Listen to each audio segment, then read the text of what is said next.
এক হচ্ছে ওয়াকারের হুমকিতে উপদেষ্টাদের শপথ, মানে যে সমস্ত উপদেষ্টার শপথ গ্রহণ অনুষ্ঠান ছিল সেটা হলো না। দুই হচ্ছে ওয়াশিংটন ডিসির যে পরামর্শ সার্জিও গোর দিয়েছিলেন সেই পরামর্শ উপেক্ষা করলেন মোহাম্মদ ইউনূস। তিনি বলেছেন কেন আমি পদত্যাগ করব, অনেকেই আমার পদত্যাগ চাইছেন, কেন আমি পদত্যাগ করব। আজ দুপুরে একটা বৈঠক ছিল, মানে শপথ গ্রহণ টোন এই সমস্ত অন্যান্য বিষয় নিয়ে যেগুলো আমাদের সার্জিও গোর বলেছেন সেগুলো নিয়ে বিস্তারিত আলাপ আলোচনা করার জন্য বৈঠক ছিল, সেটা অসমাপ্ত রয়ে যায় এবং সন্ধ্যেবেলায় আবার বৈঠকটি বসবে। ত্রিপুরার সীমান্তে জঙ্গি চোরাচালানকারীদের গুলিতে বিনয় কুমার রায় 35, বিনয় কুমার 35 তিনি মারা গিয়েছেন, সেই নিয়ে ত্রিপুরা একেবারে জ্বলছে। তারপর আমি মোদিজির কথায় আসব, মোদিজি কি করছেন কি বলছেন, মোদিজির কথায় আসব এই টোটাল ব্যাপার নিয়ে। তা প্রথম হলো গিয়ে ওয়াকার উজ্জামান। আমি ধরুন দুদিন আগে আমি যে একটা খবর পড়েছিলাম যে আপনাদের স্বরাষ্ট্র উপদেষ্টা তিনি পদত্যাগ করেছেন। পরে দুদিন বাদে গতকালকে থেকে দেখলাম হ্যাঁ আপনাদের মিডিয়াও সমস্ত বলতে শুরু করেছে যে হ্যাঁ পদত্যাগ করেছেন উনি, কিন্তু সেটা পদত্যাগ পত্রটা ছিল ওয়াকার এর কাছে, ইউনূসের কাছে, ইউনূস সেটা প্রকাশ করেননি। এখন খলিলুর রহমানের কথাই বলেছিলাম, খলিলুর রহমানকে স্বরাষ্ট্র উপদেষ্টা করার ব্যাপারে উনি যখন একেবারে স্থির করে ফেলেন তখন ওয়াকারুজ্জামান জানতে পেরে ওয়াকারুজ্জামান একদম তীব্র ধমক দেন।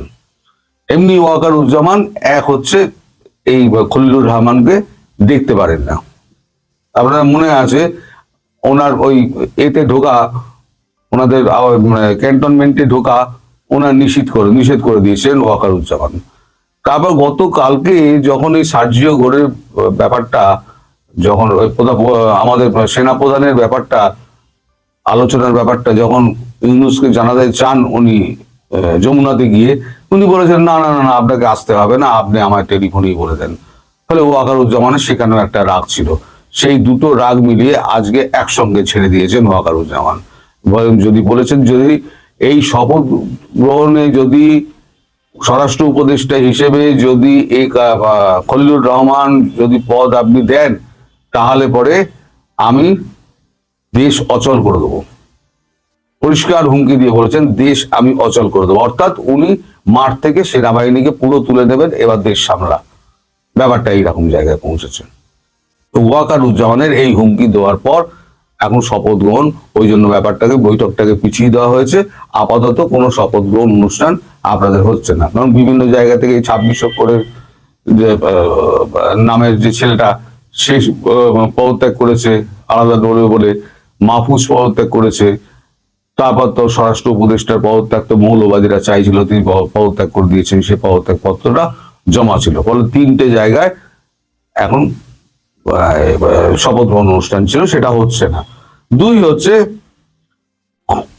ওয়াশিংটন ডিসির যে পরামর্শ সার্জিও গোরের যে এই জিনিসগুলোকে ঠিক করতে হবে। গতকালকের ভিডিওতে আমি বলেছিলাম, আপনাদের একটি কাগজে ফিনান্সিয়াল এক্সপ্রেস বোধহয় বা ফিনান্সিয়াল টাইমস এরকম একটা কিছু নাম আছে আপনাদের একটা কাগজে, সেখানেও এই খবরটা বেরিয়েছে।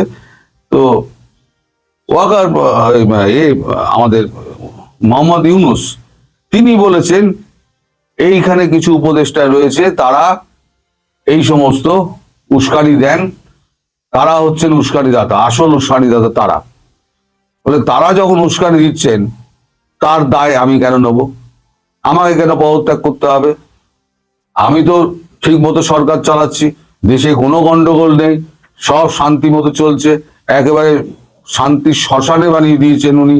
তা উনি তো বলবেনই যে এ করছে, খুব ভালো ভালো চলছে। এখন ত্রিপুরা সীমান্তে এখন গতকালকে না পরশুদিনকে চোরাচালান করতে যাচ্ছিল, চোরাচালান করতে গিয়ে একেবারে মুখোমুখি পড়ে যায় বিএসএফ এর এই কতগুলো সন্ত্রাসবাদী চোরাচালানকারী। তারা গুলি চালাতে শুরু করে, পাল্টা বিএসএফ গুলি চালায়। বিএসএফ এর গণিত ওখানে কজন মারা গেছে তো জানি না, কিন্তু আমাদের এখানে একজন জওয়ানের বুকে গুলি লাগে, তিনি সেখানেই লুটিয়ে পড়েন। বিনয় কুমার বয়স 35, এবং তারপর তিনি মারা যান। এই বিএসএফ জওয়ান যখনই মারা যান তখনই একেবারে হইচই পড়ে যায় পুরো ত্রিপুরা জুড়ে, যে ওরা আমাদের জমিতে না ঢুকতে পেরে সীমান্ত দিয়ে গুলি চালাচ্ছে, তারপরেও ভারতবর্ষ কেন চুপ করে আছে। সেই নিয়ে মশাল মিছিল টিছিল সমস্ত কিছু হচ্ছে, এবং কলকাতা এবং দিল্লিতে যত বিরোধী দল রয়েছে সব একদম রাস্তায় নেমে পড়েছে, যে এই একটা সমস্যা যেটা হয়েছে তার একদম অবিলম্বে নিরসন চাই। নিরসন চাইলেই তো আর হবে না। নিরসন করবে কে? নিরসন করবেন প্রধানমন্ত্রী মোদিজি। আমাদের এখানে একটা গান আছে, কেউ শব্দ করো না, ভগবান নিদ্রা গিয়েছেন, গোলযোগ সইতে পারেন না। প্রধানমন্ত্রী নরেন্দ্র মোদী এখন শয়ন মুদ্রায় রয়েছেন। তিনি এখন মানে কোনো কথাবার্তা, তিনি মৌনতা নিয়েছেন, তিনি কোনো কথাবার্তা বলবেন না। এখন বিরোধীরা বলছে আরো চাল ডাল তেল নুন আরো পাঠিয়ে দিন, আরো বাড়লে কিছু তেলও দিয়ে দিন, মানে পেট্রোল ডিজেলও কিছু দিয়ে দিন। তুষ্টিকরণের রাজনীতি দিয়ে যদি আপনি মনে করেন বাংলাদেশকে আপনি শান্ত করবেন, তাহলে আপনার সে আশায় জল ঢালা হবে। এটা আপনি করবেন না। আজকে বিনয় কুমার মারা গিয়েছেন, যদি প্রধানমন্ত্রী নরেন্দ্র মোদী যদি এখানে একটা শোক বার্তা পাঠান, না না না না না না না না, এই ভুল করবেন না, এই ভুল করবেন না প্রধানমন্ত্রীজি, তাতে কিন্তু হিতে বিপরীত হবে এবং আগুনে ঘি পড়বে। ফলে শোক বার্তা পাঠাবেন না। আসলে ব্যাপার হয়েছে, আপনি চান যে আরো একটা পুলওয়ামা হোক, আরো একটা হোক, আমাদের পেহেলগাঁও হোক, 40-42টা লাশ পড়ুক, 26টা আপনার তীর্থযাত্রী ভ্রমণ পিপাসু লোকেদের লাশ পড়ুক, তবে না ওই আপনি কফিনে গিয়ে তেরঙ্গা দিয়ে স্যালুট বেড়ে তারপরে একটা হুঙ্কার মারবেন, চুন চুন কে মারুঙ্গা, আপ খিচ মেরি ফটো, তবে আপনার শান্তি হবে। তার আগে আপনি কিছুই করবেন না। আপনি স্থির করে নিয়েছেন। ফলে যদি আপনি এখন শোক বার্তা পাঠাতে চান, তাই আমি বললাম যে সেটা আগুনে ঘি পড়বে। সুতরাং আপনি শয়ন মুদ্রায় যখন আছেন, শয়ন মুদ্রাতেই আপনি থাকুন। আমাদের এখানে ঢুকে তারা এখানে ক্রমশ, তারা তো কচু গাছ কাটতে কাটতে ডাকাত হয়, তা কচু গাছ কাটতে কাটতে তারা ডাকাত হোক, আপনি শয়ন মুদ্রায় থাকুন।